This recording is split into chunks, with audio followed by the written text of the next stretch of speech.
of course, the Streptococcus except for Viridans streptococci. Sigurado kayo? Ayan. Basahin nyo na nga lang yan. Next, so classification. Una sa academics or academic, no, is actually based on the temperature. Pyogenic Streptococcus pyogenes, they don't grow in 45 and 10 degrees Celsius. Viridans can grow at 45. Enterococcus can grow in both 45 and 10 degrees Celsius. Lactic can only grow at 10 degrees Celsius. Kasi ang pyogenic or Streptococcus pyogenes, 37 degrees Celsius lang sila. Now, for our classification, for our sweet and brown, based on the hemolytic pattern, alpha, partial hemolysis, pneumoniae.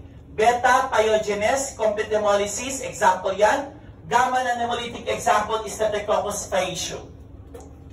So, makikita natin dito yung ating hemolytic pattern. Pag alpha, partial, there's a green discoloration around the colony. Ibig sabihin dito, ang ating alpha hemolytic pattern no, is partial lang. Pag beta, complete hemolysis, clear zone. Non-hemolytic, no hemolytic pattern. Alpha prime, intact red blood cells around colony, surrounded by underlying wider zone of complete hemolysis. Plus, of course, may tinatawag tayong double zone. That is actually for alpha and beta. We have our Clostridium perfringens. Ang Clostridium perfringens is an example of a bacteria under double zone of hemolysis. Seryoso kayo, hindi ko pa tapos yan? Kasi kinulit-kulit ko umuwi agad eh. Hanggang saan tayo? Hindi natin natapos to. At seryoso, next, we have also our Lancefield classification. Sa Lancefield, ito yung suspension na ginawa ni Rebecca Lancefield about phenotyping. Sa presence ng M protein sa ating Streptococcus. That's why she grouped that A, B, C, D. Then after that, we have F and G.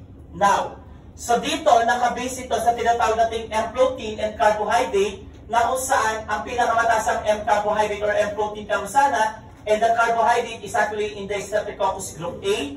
Then we have the B, C, and D. Now, for our group Streptococci, paki-memorize to.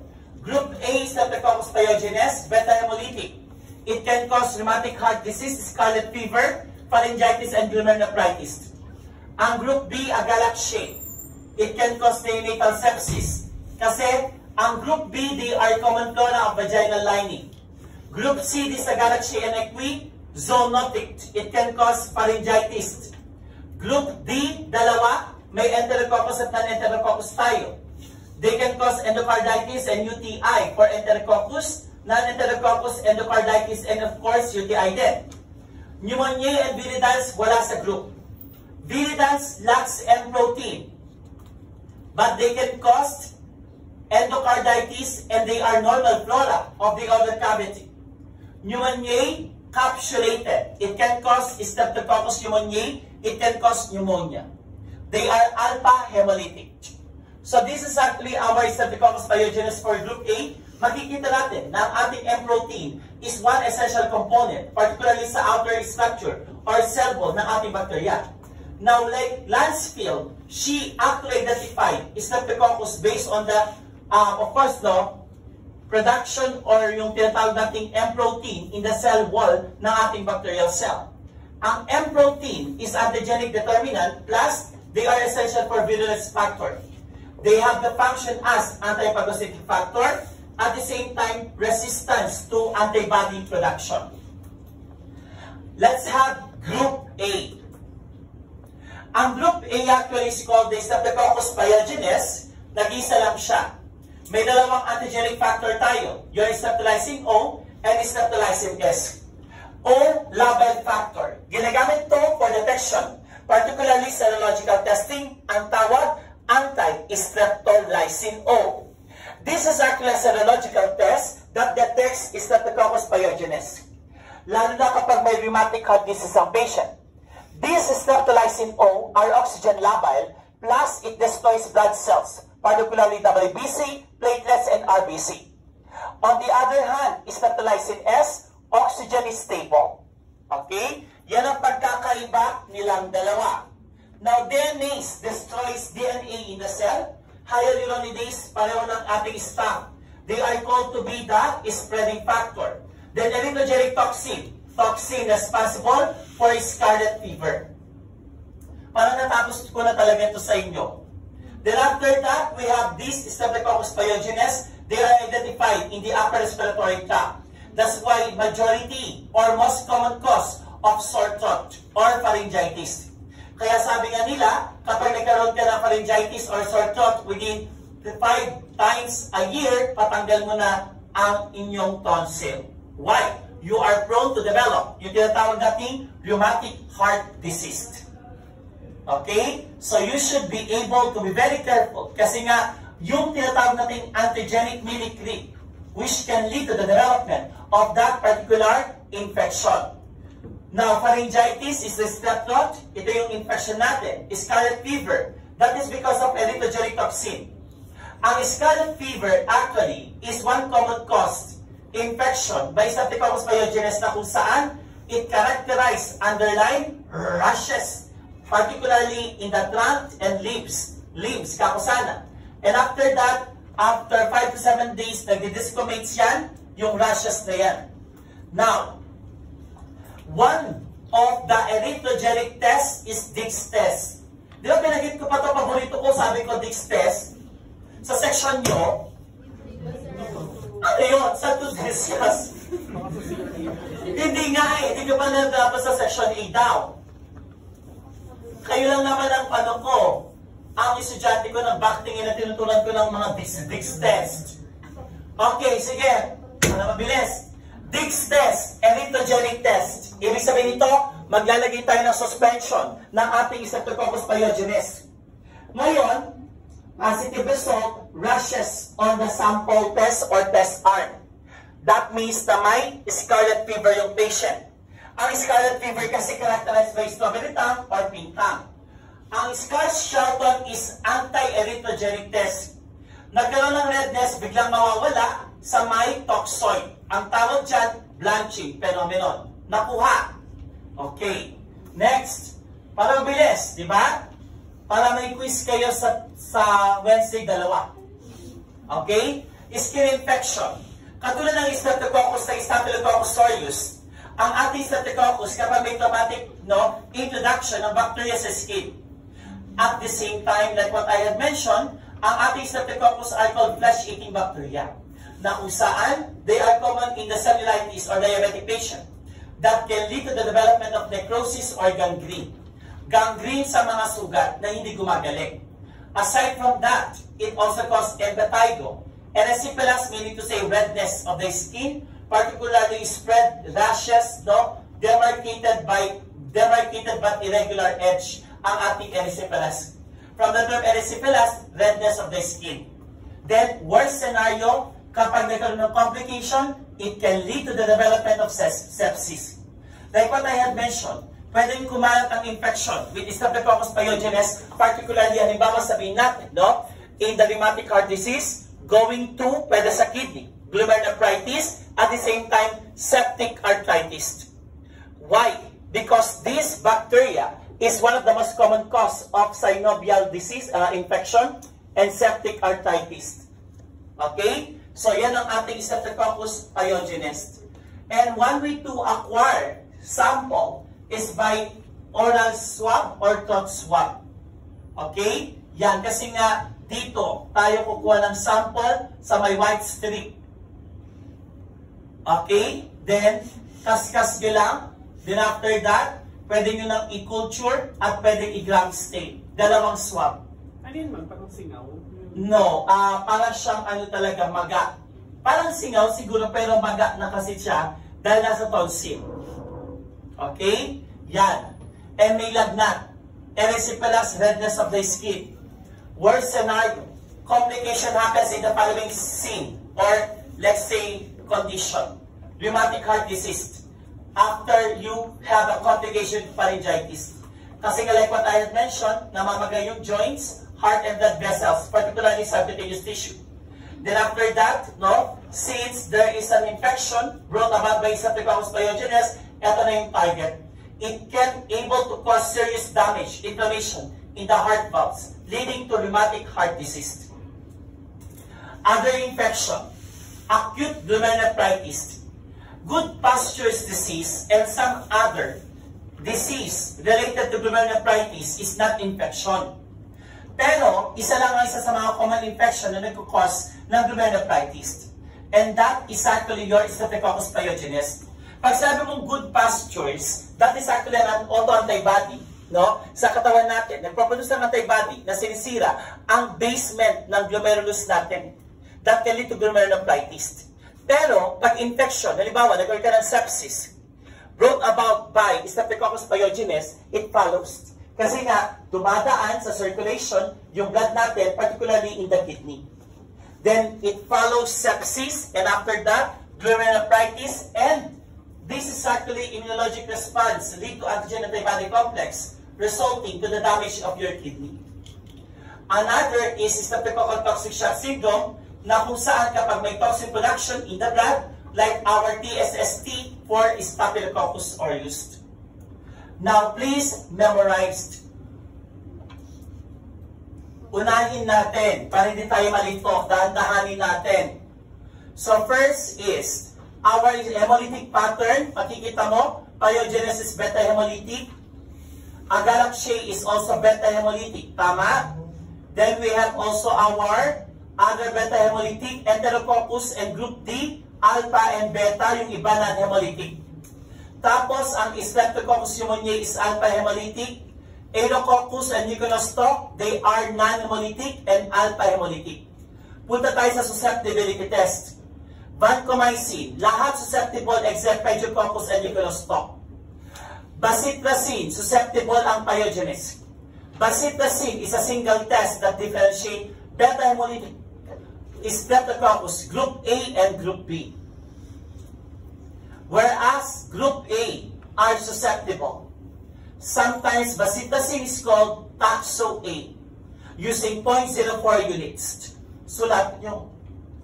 Okay? Next, SXT, resistant except other beta hemolytic.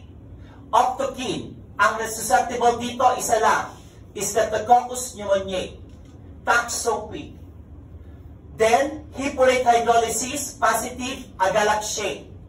CAM test, positive, Agalactiae. PYR test, dalawa. Your group A and Enterococcus.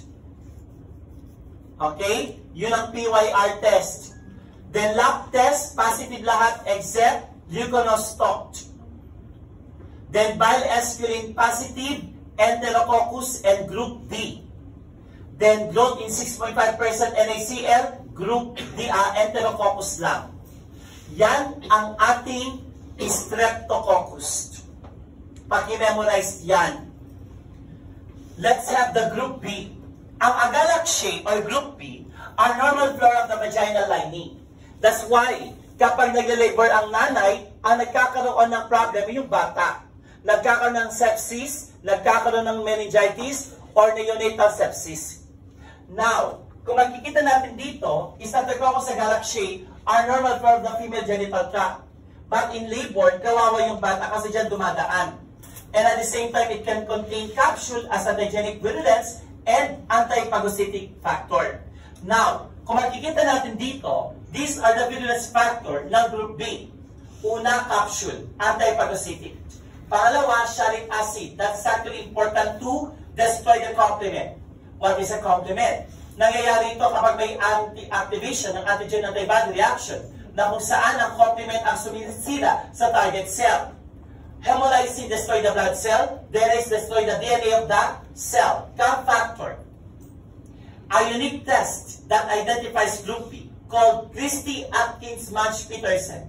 Huwag nyo na isulat, nandito sa PowerPoint ko. Now this one, kung makikita mo, it is actually an enhanced hemolysis producing aerosol of hemolysis. Ang tawag dyan, CAM factor. Then, hyaluronidase is spreading factor, protease, a proteolytic enzyme that destroy the protein and important for attachment in the localized area in the tissues of the host. Yan ang ating virulence factor. Now, if you will see the infection sa mga newborns, kasi nga, Dinadaanan yan kapag nag-labor yung ating nanay. Early, less than 7 days old. Pwede magkaroon ng premature birth or pneumonia or meningitis. Saan? Sa newborn. Then after that, late onset, pwede meningitis sa newborn. So that's actually for the newborn. Then after that, ito yung nakakatakot pag nagkaroon ng neonatal sepsis ang bata. Why? Take note of the virulence factor of our bacteria. Lalo na bata or newborn are immunocompromised. And of course, adult, pwede magkaroon ng abortion sa nanay or endometritis or wound infection. And some cases of immunocompromised patient, particularly elderly, can lead to a certain particular type of infection. Now, tignan natin. Our beta hemolytic group B is Streptococcus agalactiae. Take note that they are beta hemolytic. Bacitracin resistant. Pag susceptible, that is Streptococcus pyogenes. Pag resistant, perform CAMP test. Pag positive, boom, Streptococcus agalactiae. Pag negative, it can be possible group D. That's how you can able to identify your group B or Streptococcus agalactiae. Eporate hydrolysis, positive, bacitracin and CAMP test. Bacitracin resistant, CAMP test positive. Nakuha. Okay. Group C and G, zoonotic. One way to detect the test, Bigard test. Nasa notes ko. Mamaya. This good example, one good example is Streptococcus agalactiae and Equisimilis. Subspecies Equisimilis. They are zoonotic. And this agalactiae is group A. Beta hemolytic group A natin. Pag yung ankylosing group and miliary group, alpha hemolytic. Kaya pagdating sa hemolytic pattern sa back, variable. May beta, may alpha. Beta, this agalactiae, alpha, ankylosing and miliary group. Now, take note that less than 1% can cause bacteremia in human kasi they are zoonotic. Next, we have Streptococcus pneumoniae. The only Streptococcus that are gram-positive diplococci. At the same time, it can cause pneumonia. Now, take note ng virulence factor na ginagamit dito is the capsule. Because one characteristics of these bacteria are capsulated by nature. So, makikita mo, ang capsule is a virulence factor plus anti-phagocytic factor. Another, hemolysins that destroy the RBC, immunoglobulin A protease.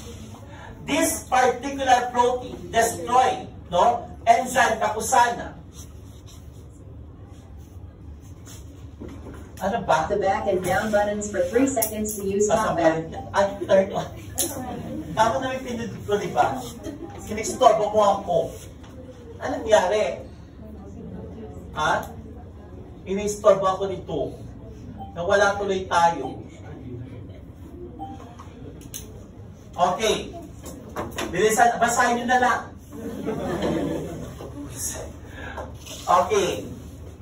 So, yung ating immunoglobulin A protease, that is actually what you call now, ay tinawag siya immunoglobulin A protease because it destroys yung tinatawag nating protein content, particularly sa ating mucosal area. And because of that, kapag na-destroy ng mga protein dyan, is a proteolytic enzyme, that's the time they will attach that bacteria in that localized area. Now, yung ating neuraminidase, that is a toxin produced both influenza virus and SARS-CoV-2.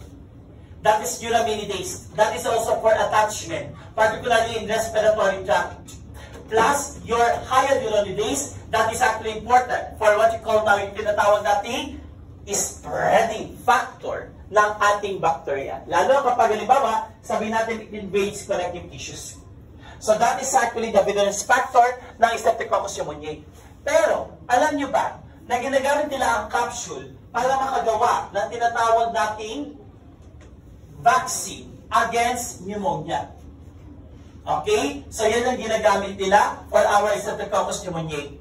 Now take note, Streptococcus pneumoniae, common cause of pneumonia. There are more than 5 bacteria that causes pneumonia. One is Mycoplasma pneumoniae, called the walking pneumonia. Another is Legionella pneumophila, Klebsiella pneumoniae, and here comes Streptococcus pneumoniae. Okay? Marami pala, sir. Yes. Madami talaga. Madami pa kayong bakterya kaaralin. Wala pa tayo sa 1.8. Nagsisimula pa lang tayo. Okay? And at the same time, pneumonia is common among elderly. Now, alam niyo kung bakit hindi ito tinawag na walking pneumonia? Unlike mycoplasma pneumonia, asymptomatic sila. Ito kasi, talagang kitang-kita na may pneumonia ang patient natin. And one characteristic is that there is a rusty brown sputum. And samples that can be collected for identification and analysis can be sputum, bronchoalveolar lavage, and at the same time, respiratory sample. Like halimbawa sabihin natin pleural fluid, and so forth and so on. Now, generally, ang nakakatakot dito kay pneumonia, secondary infection. Halimbawa, nagkaroon ka ng trangkaso, tapos nagkaroon ka pa ng pneumonia, delikado yun. Tandaan, pag sinabi mong pneumonia, lobar. That means that that's actually identified in the lungs. Okay? Pag nagkukumpulan kayo dyan, alayo nyo dito sa harapan. Ha? Ang init-init na nga eh. 86 degrees? Ito. Paano nyo ngayong, ano nyo? Ha? Ang init-init. Shaking. Paano yung ang init-init? Okay? Ano yung 86? Heater po yun. Sasampalin ko kayo dyan. Pagod na nga yung teacher nyo eh. Di sana ginawa nyo 25. Parang wala kayong aircon sa bahay nyo. Wala po. 86 yan o. 86 ba? Yung guard mo, binaba niya kanina. O ano ba yung temperature ngayon? 86. O, may 86 ba? Ano yung mga sabihin mo sa guard na gawin yung 25 to 30? Naiinitan na ako. Ang dami pa nito. Ilang slides pa tayo. Hindi ko kaya umiinit ng panahon. Mahaba pa ito. Mamaya magpakwis ako. Sige, huwag niyo ako susubukan. Hindi ako nagbibiro. Painitin yung ulo ko, painitin ko yung ulo nyo. Seryoso ako, hindi ako nagbibiro. Ang init-init na nga eh. Binuksan ko na nga yun no, kasi nga init-init. Kayo naman common sense, alam nyo na nga yung comfort ng tao, hirap-hirap magturo. Buti sa kapag binabasa ko yung PowerPoint. In-explain ko yan.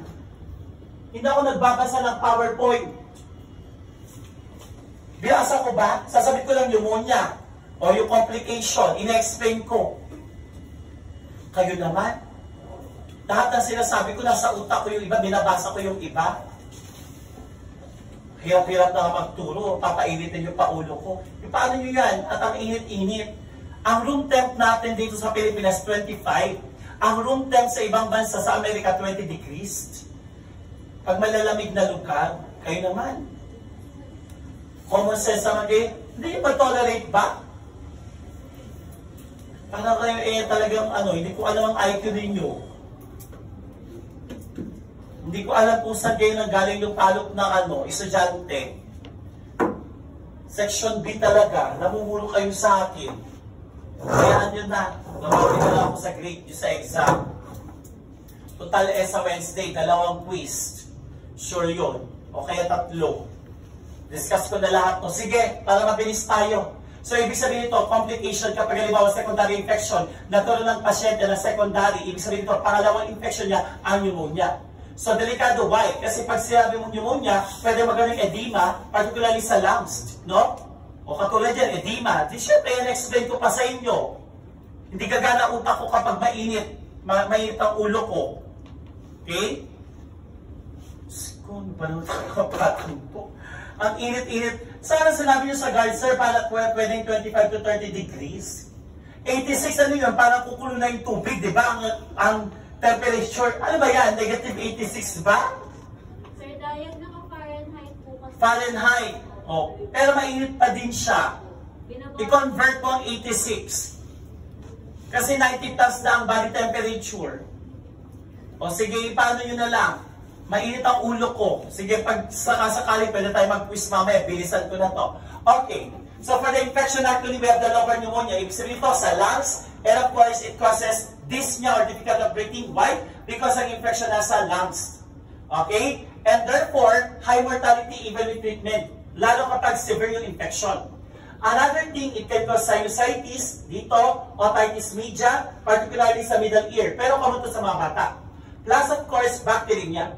In some cases, particularly severe infection, nangyayari ang bacteremia, no? Lalo kapag hindi nabigyan ng proper attention dito. That's the reason why kung bakit may tinatawag tayong bacteremia. Pero, pag bacteremia, dahil nagsisirculate ang blood in the body, pwede magkaroon ng infection all throughout. Worst scenario, meningitis. Okay? That is actually in the nervous system.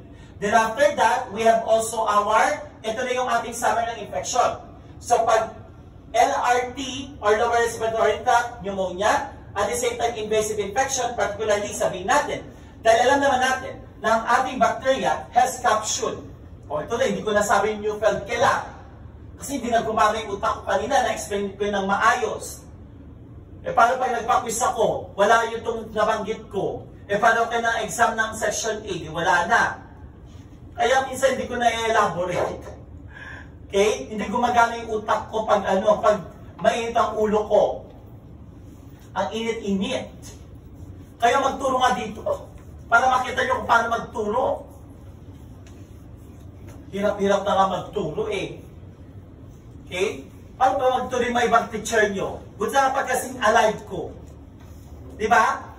Ang mga boses sila para silang mga pusa. Pasalamat kayo pag nag-lecture ako medyo buhay. Kayo na, gumagano'n ako sa kanila o nagising sila. Kasi ang dami nilang exam na ngayong araw. Pinagbigyan ko, section A. Kahit na yung iba natutulog, kasi ito yung hematology nila, ang hirap-hirap. O pinagbigyan ko, nag-exam sila ng hematology, hindi ko alam kung totoo. Okay? Siyempre, madali naman ako mabudol. Diba? Binubudol naman ako ng mga section A. Kung na kunwari. Ha? Malay ko sa inyo. Kung pag malamig, ang gawin nyo na lang, iano nyo na lang ito. Naiinitan kasi ako talaga, pasensya na kayo. Kahit ito, yan na yan. I-retain nyo na yan. Ito talaga, kukumpulan naman kayo dyan. Ito na lang paalayin nyo. Ito na lang pababain nyo. Para at least makinig kayo. Okay, sige, yan mo na. Okay, next slide. Hindi ko na ma-explain yan. Tinatamad na ako. And ito pa na, okay, next. Alam nyo na yan. Tinatamad na ako magturo.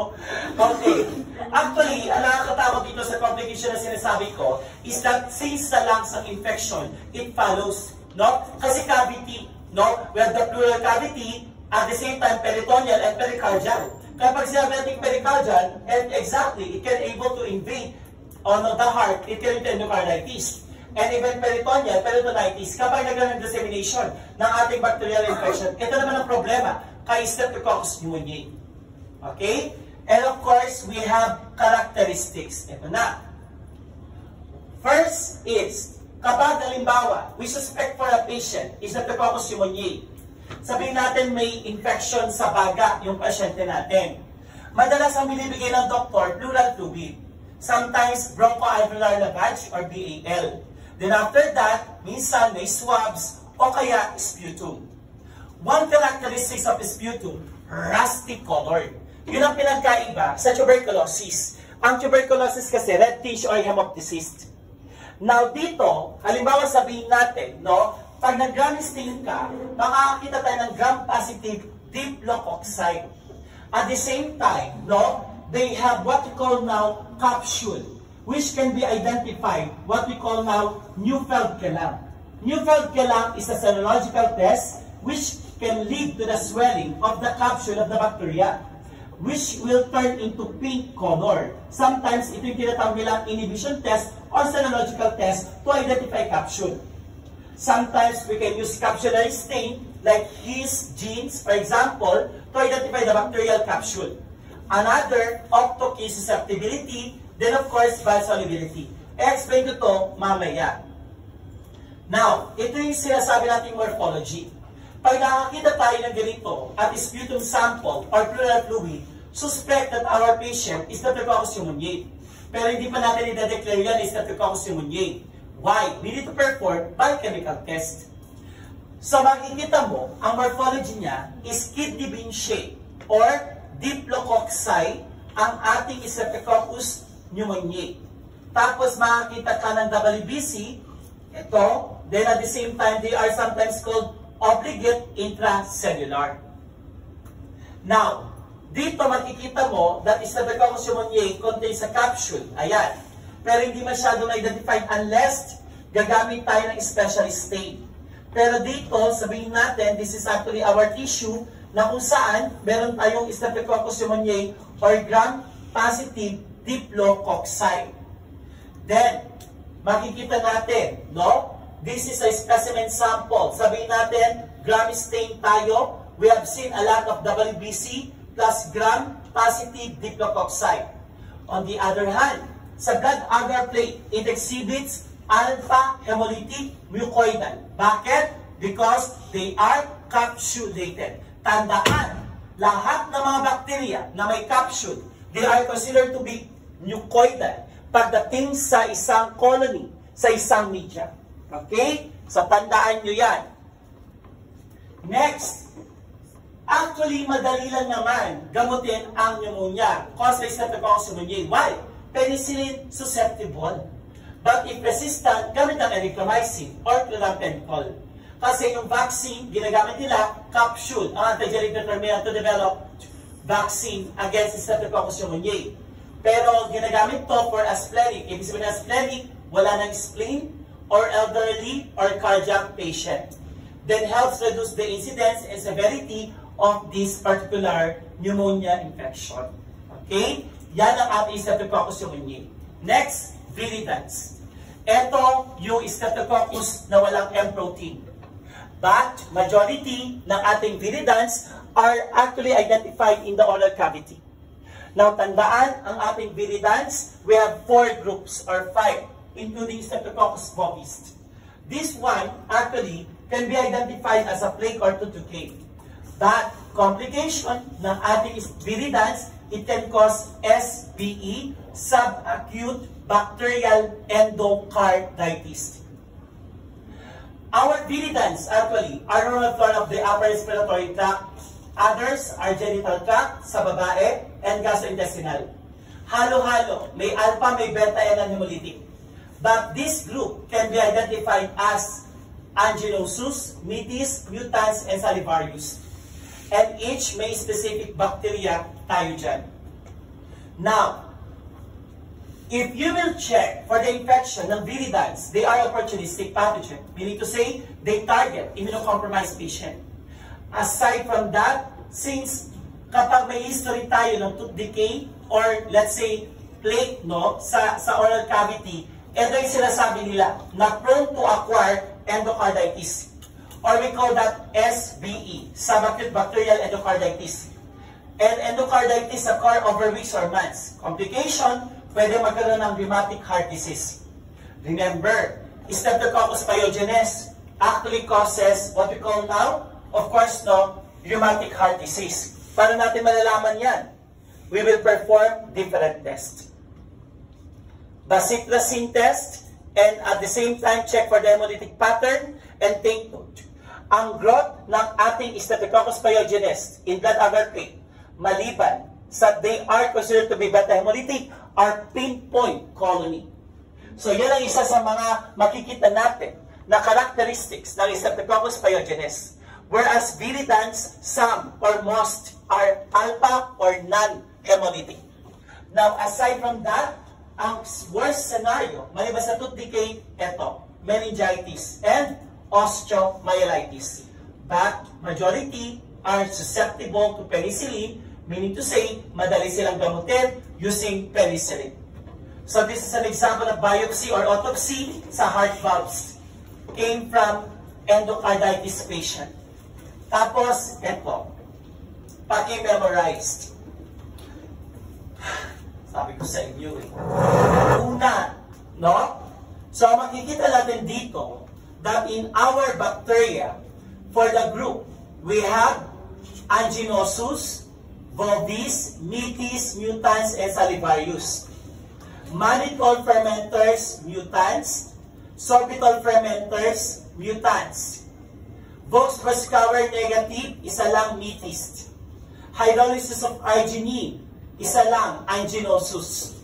Then hydrolysis of esculin, actually, yung iba variable, yung iba negative sa methyst kasi halo-halo. Urease positive, isa lang at variable sa Salivarius. Then makikita may hemolytic pattern, halo-halo. May alpha, may beta, and some are non-hemolytic. Okay? Yan ang sinasabi ko. Next, Group D and Enterococcus. Originally, ang tawag sa Group D, non-Enterococcus. So they are classified as non-Enterococcus versus Enterococcus. Yan ang talagang pangalan niya. So, to differentiate the two, actually, one good example of bacteria is Streptococcus bovis and Equinus for Group D. For Enterococcus, marami tayo. Enterococcus faecalis, etc. Now, Group D and Enterococcus cause UTI and endocarditis. And at the same time, they can be identified in some wound infection and abscesses. Enterococcus, to differentiate your Group D, is that Enterococcus are resistant to penicillin. Group D is susceptible to penicillin or non-Enterococcus. Maliban dito, PYR positive Enterococcus, 6.5% NaCl Enterococcus. Kayo yung memorized? Hindi kayo nagsusulat? Ha? Tititigan nyo lang? O, andyan naman sir, sige. Huwag kayo mag-alala, dadagdagan ko yan mamaya. Okay? Kasi ang sabi ko sa section A, 10 items or kalahati, wala sa PowerPoint ko, wala sa didiscuss ko. Pero na kay Mayhon or Rodriguez. Para mag-review kayo, magbasa kayo. Then the rest, pag 30 items yan, 20, galing sa PowerPoint ko lahat. Ganun na ang midterm. Para sa finals, kalahati. Kalahati sa hindi ko tinuro, kalahati sa tinuro ko. Ganon. Para mag-aral kayo mabuti. Okay. So this is actually your, what you call now, Group D and Enterococcus. Your non-Enterococcus actually, or Group D, can be distinguished by Enterococcus by, number 1, PYR test. Remember, ang PYR natin, dalawa ang positive sa strepto. Una, Streptococcus pyogenes or Group A. Pangalawa, Enterococcus. Ngayon, to differentiate your Enterococcus and non-Enterococcus, NaCl 6.5%. Ayan.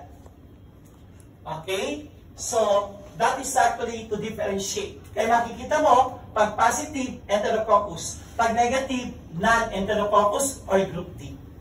Remember, negative ng NaCl, negative ng PYR. PYR, explain ko mamaya. Next, we have, of course, eto na, yung ating Enterococcus. Ang pinaka-common na isolate ng Enterococcus dito is Enterococcus faecalis, followed by Enterococcus faecium, durans, and avium. Yung iba, like Cassiflavus, Gallinarum, and Rhamnosus, hindi masyado.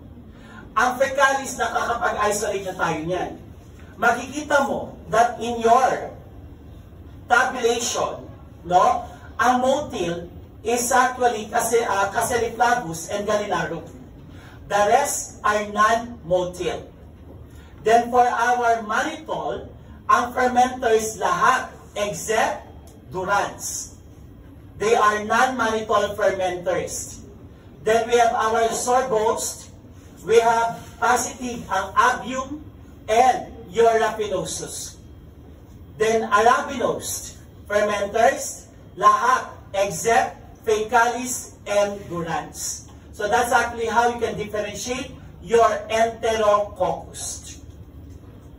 Like what I had mentioned, ang common isolate natin is actually faecalis, faecium, durans, and avium. Yan ang common. And at the same time, ang ating mga yan, it can cause UTI and even endocarditis. Yan ang kinukos ng mga ito. Nakuha. Buti kayo, hindi nga kayo pagod eh. Yung mga section A pagod. Okay? Ay, nag-exam din kayo kanina. Anong subject? CC1. Bakit may exam pa kayo? Midterm.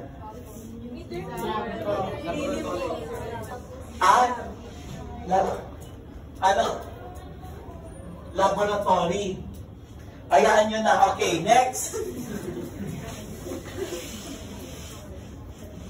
Dapat doon pa kayo nag-exam ang haba-haba nga ng prelim period nyo. Ay suspension.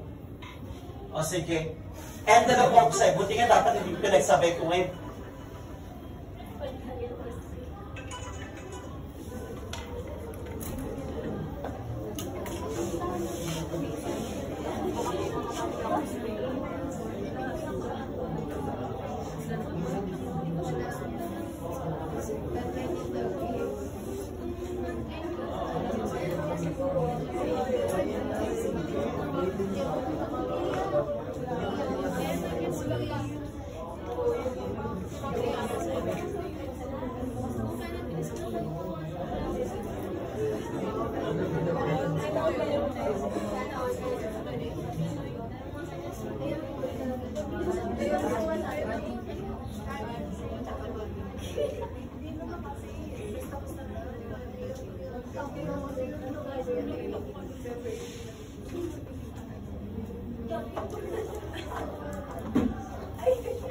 Kung dami pa dito, mukhang lang 8 o'clock tayo na makapag-compute ng grade. Okay, so we have of course sa antimicrobial resistance, pagdating sa susceptibility testing, hindi basta-basta ginagawa ito unless majority kapag nagkaroon ng complication ng patient. Now, enterococci, they are actually resistant to several agents. Lalo na katulad ng Leuconostoc and Alococcus, na resistant talaga sila. Pero, acquired resistance to aminoglycosides and beta-lactams and glycopeptides. And may tinatawag na vancomycin resistant enterococci, but susceptibility testing can be considered kapag clinically significant. Next, we have our Streptococcus-like organism. Ano ito? These are Streptococcus-like, of course, no, morphologically speaking, Streptococcus, but they have a different characteristics. Example, Abiotopeia and Granulicatella. These bacteria are nutritionally variant Streptococci. Ibig sabihin nito, yung growth requirement nila ay iba. Okay? And they can be growth as satellite colonies. Pagdating sa media, satellite colonies sila, and they can cause bacteremia, endocarditis, and otitis media. Yun nga lang kasi, they are not that common. No? And of course, difficult to treat with antibiotics. Why? Majority kasi na tinatawag natin Streptococcus-like organism are considered to be resistant to most antibiotics. Okay? That is actually for our Streptococcus-like organism. And at the same time, aside from Granulicatella and Abiotopeia, we have Inococcus opportunistic. It can cause UTI, endocarditis, and bacteremia. Ang Inococcus, they resembles like tetrads, no? And tube-like structure. Kaya pag halimbawa sabihin natin, no? If you will review yung ating tinatawag na Leuconostoc and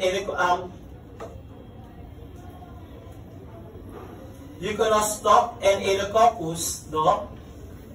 Actually, ayaw niya na.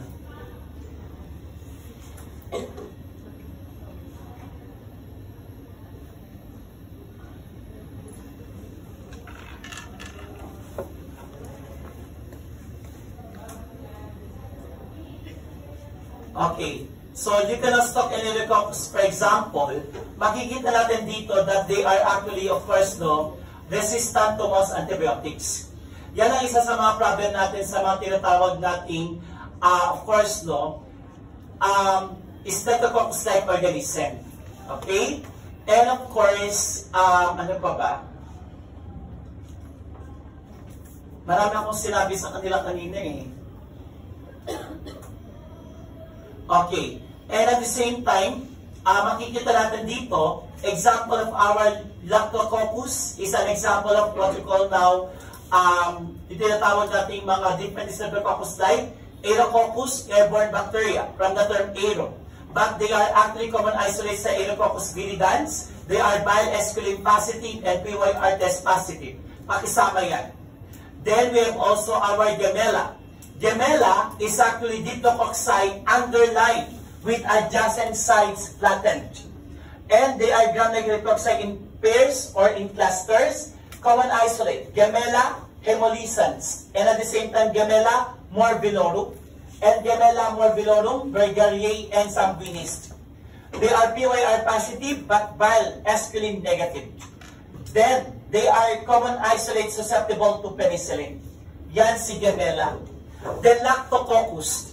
Neisseria streptococci ang dating pangalan, but they produce acid. Does not produce acid from carbohydrates. Leuconostoc, underline, gas producer by MRS, Mann, Rogosa, and Sharp. But they can assemble alpha or beta hemolytic pattern. Ayan. They are coccoid or cocci, yun nga lang, irregular ang kanilang shape. Example of Leuconostoc, Leuconostoc citrium, Dextranicum, Lactis, and Mesenteroides. Dito, makikita mo, they are bile positive. Bile esculin hydrolysis positive. And, eto rin ha, it can grow 6.5% NaCl. But they are PYR negative and LAP negative. Kasi sa LAP, alam ko positive lang is actually lahat positive ng ating strep except Streptococcus-like organism. Yan. Pediococcus. Yan. Para marami tayong i-review. Ang Pediococcus actually, they are called to be resistant to vancomycin. Kaya pag makikita mo ang ating Pediococcus, they are also the same as our Leuconostoc that are underlined, intrinsically resistant to vancomycin. Pero, ang Leuconostoc, at the same time, your Pediococcus can cause the same, bacteremia and meningitis. Ang morphology ni Pedio, they are actually in tetrads, pairs, or even in clusters. Okay? And at the same time, that is also your Pediococcus. Your Lactococcus, previously known as Neisseria streptococci, UTI, and endocarditis.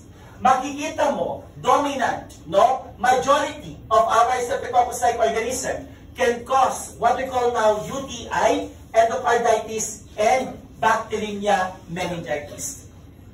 Yan ang ating streptococcus-like organism. Now, tignan natin, Leuconostoc. In Leuconostoc, makikita mo, Grammy-stain, meron silang in chains, at the same time in cluster. Tapos, sa ating sheep blood agar, they are underlined alpha hemolytic. So they produce alpha hemolytic can resemble viridans streptococci. Yan ang ating, of course, no, Leuconostoc. Next, Pediococcus, okay na to? So ito, guys, tandaan nyo, no? Pag may identify tayo ng Streptococcus, ganito lang siya. Napakasimple. Catalyst, positive stop, tanggal. So punta tayo sa stop. Pag negative, strep. Then after that, no, we have beta hemolytic. Pag beta hemolytic siya, perform bacitracin. Pag positive, perform PYR. Pag parang positive, Streptococcus pyogenes. Pag nag-negative sa PYR, mag-perform ka ng CAMP test, wala na akong boses, and bacitracin. Pag resistant sa bacitracin, CAMP test positive, group B. Pag nag-negative sa CAMP test, perform bile esculin. Nag-positive, Enterococcus, non-Enterococcus. Ganun lang kasimple. Pag alpha hemolytic, perform Octoki. Positive, that is Streptococcus pneumoniae. Then the rest, group D and group C. Bigar test, group C. Now, let's identify one by one. Bacillocin test or Taxo A uses 0.04 units. A susceptibility test that will able to differentiate your group A and group B beta hemolytic. So therefore, pag susceptible, group A. Pag ito naman ay resistant, group B. Or other, beta hemolytic streptococci. Nakuha. Ang bacillocin, it is called Taxo A. Pwede natin i-perform to sa blood other plate. Okay? Ngayon, to confirm na ito ay Streptococcus pyogenes, perform PYR test. Pag nag-positive, Streptococcus pyogenes. Ang init. Next, CAM test. Christie, Atkin, Munch, Peterson. It detects enhanced hemolysis. Dito, ang ginagawa natin, maglalagay tayo ng Staphylococcus aureus dito or any beta hemolytic bacteria except Streptococcus agalactiae. Why? This is a diagnostic test for Streptococcus agalactiae. Ngayon, pag naglagay ka dito ng ating Streptococcus agalactiae, doon ang tatawagin natin ang enhanced hemolysis. We call that, what we call it, tinatawag natin arrow zone or arrow shape. Kaya nga may tinatawag tayong enhanced hemolysis. So therefore, it actually happen when this alpha hemolytic pattern of group Streptococci come in contact. Kaya nagkakaroon ng tinatawag nating arrow zone of hemolysis. Ang CAM test, ginagawa din natin to sa ibang bacteria like Listeria monocytogenes. But they produce black hemolysis. BLOCK. Alam nyo, napag-aalata kahit anong effort ko pala magturo, hindi kayo tataas sa quiz nyo. Konti lang ang nakikinig. Kaya kahit anong effort ko magturo, I will not expect that you will have a good score on the next quiz.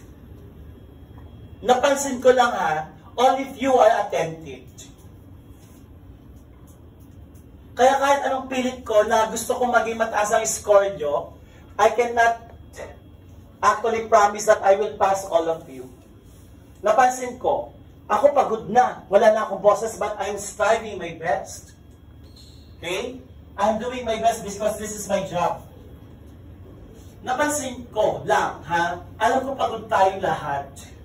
Pero, nasa sa inyo naman. I will not conclude na hindi ka papasa sa quiz. Siguro dahil pagod kayo in your other subjects. And then yun na lang ipasa nyo, bagsak nyo yung bakte. Diba? Ganun lang kadali yun. Tama? Ibagsak nyo ang bakte, yun na lang ang i-focus nyo. Tama? Hindi nyo pa kasi nakikita grade nyo sa bakte, no? Mag-antay kayo sa Wednesday. Okay? Para makita nyo yung grade nyo. Total, hindi ko pa naman sinasabi kung may pasado or may bagsak. Wala pa akong masabi. Kasi nga hindi ko pa nare-record. Kaya pag magpapacheck kayo ng manual mamaya or logbook, wala pa. Wala pa akong nailagay. Kasi I should do that. I have done that yesterday. Tinamad na ako pumunta kasi Sunday. Pero kung pumunta ako kahapon dito, tapos ko na lahat. Sakto. Ang klase ko, 7:30 o 7 kayo ng umaga. 2 o'clock dito. Hindi ko talaga maharap mag-encode. Kaya, yun yung mali ko Hindi ko nabigyan ng time yung Saturday. Kasi no Saturday, I'm tired. I'm not feeling well again. Kasi nagalit ako sa MTAP ko. Kaya every time may MTAP ako, it's a sacrifice na talagang tumataas yung BP ko. Only 5 students passed. How will you get happy? Yun ang inunok kong kilompit pala. Only 5 students passed. So, yung 5 na yun, congrats. So, dito, hindi ko naman masabi kung ilan yung papasa. Siyempre, gusto ko lahat. No? Pero kung talagang hindi nyo kaya, yung pressure, hindi nyo rin kaya yung, kasi dami yung inaaral, tingnan nyo mabuti. Ang sa atin naman, no, it's a matter of how you will able to increase or intensify yung effort nyo bilang estudyante na mag-aral mabuti. Kasi hindi maganda ang training ground nyo nung kayo ay first year siguro or second year. kasi hindi masyadong nahihirapan sa subject. Then after that, sabihin natin, big na big, dito na lang na. Baka mamaya ginawin sila, ako pasisihin nila dyan, antukin sila. Dito na lang babaan mo. Siguro mga iyan mo sa degrees Celsius para makita natin. Hindi ko kabisado ang Fahrenheit. So yun ang gawin nyo, no? It's a wake-up call. Sabi ko nga sa mga estudyante ko sa 4th year, it's a wake-up call na kailangan dagdagan nyo yung oras sa pag-aaral kasi hindi na siya biro. Okay? Hindi na siya biro talaga.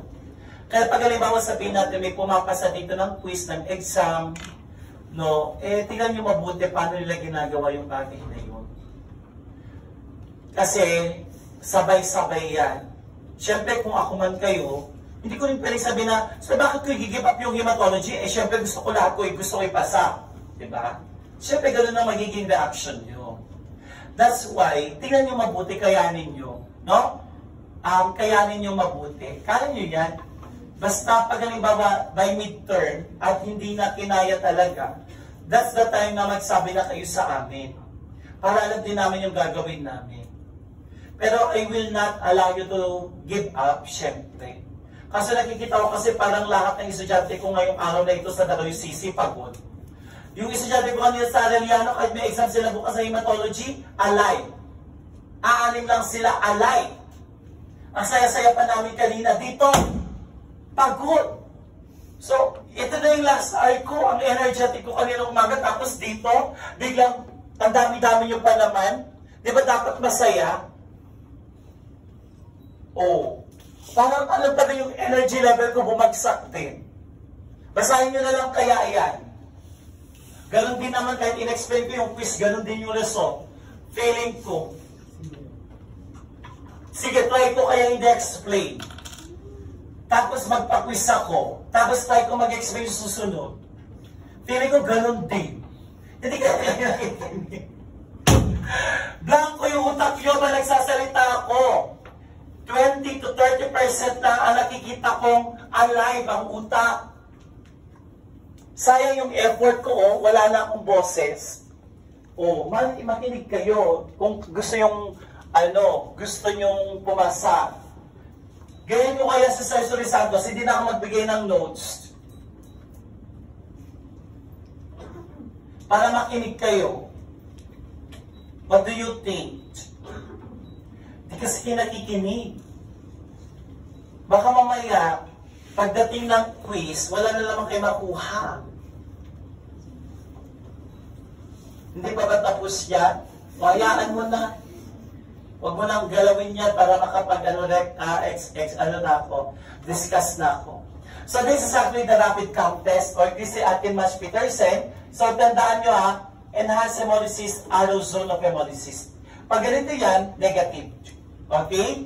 Then we have also what you call now heparin hydrolysis. This is actually for group B. Why? Ability ng Staphylococcus agalactiae na mag-hydrolyze ng heparate, no? Particularly sodium heparate. Pag na-hydrolyze yung heparate, amino acid will be produced at ka ng ninhydine purple color. Next, we have also our PYR hydrolysis. This is actually an enzyme, yung bacteria nagpaproduce ng enzyme na kung saan they can able to what you call now hydrolyze. Yung tinatawag nating pyrrolidonyl naphthylamide or PYR. So ability ng ating group A at ng ating Enterococcus na mag-hydrolyze ng PYR leading to a certain particular color is specifically red. Ngayon, para ma-differentiate natin ang group A sa ating Enterococcus, 6.5% NaCl. Our Enterococcus can tolerate 6.5% NaCl. And more specific than bacitacin for group A cetacocci. So therefore, yan ang ating PYR testing. Ngayon, tandaan nyo, ito yung ating positive na may red color, ito yung negative. Tandaan, lahat ng Staphylococcus non-negative except Staphylococcus pyogenes at Enterococcus. Nakuha? Next, we have lab test. Lab test, negative for Enterococcus and Nicolostop. Lahat ng strep are positive for lab test.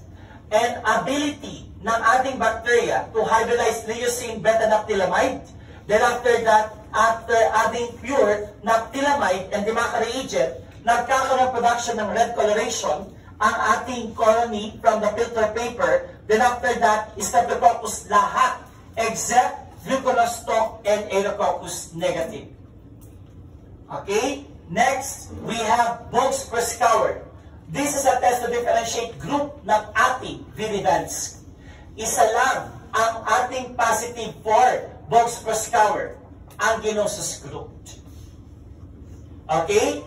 Alam naman natin ang principle nito. Ability ng ating carbohydrate to ferment with what we call now acetylene production. After that, magdadagdag ka ng hydroxide, potassium hydroxide. Then after that, it will produce red coloration. Next, Bigard test. Chemiluminescence, sometimes called bioluminescence. Bigard test or beta-glucuronidase enzyme is a test, a chemiluminescence test that will detect group C and G.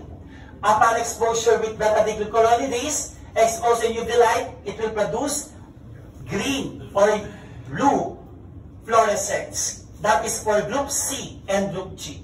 Example of group C is Streptococcus disc agalak shape. Next, bile esculent. Ability ng ating bacteria to grow in 40% na may bile na colony and hydrolyzed esculent.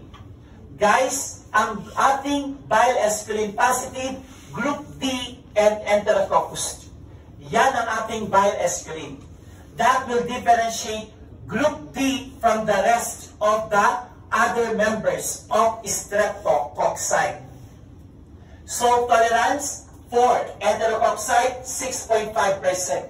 Remember, pag nag-bile esculent positive, group D. Differentiate Enterococcus and Enterococcus, 6.5% NaCl. Positive, Enterococci. Enterococcus.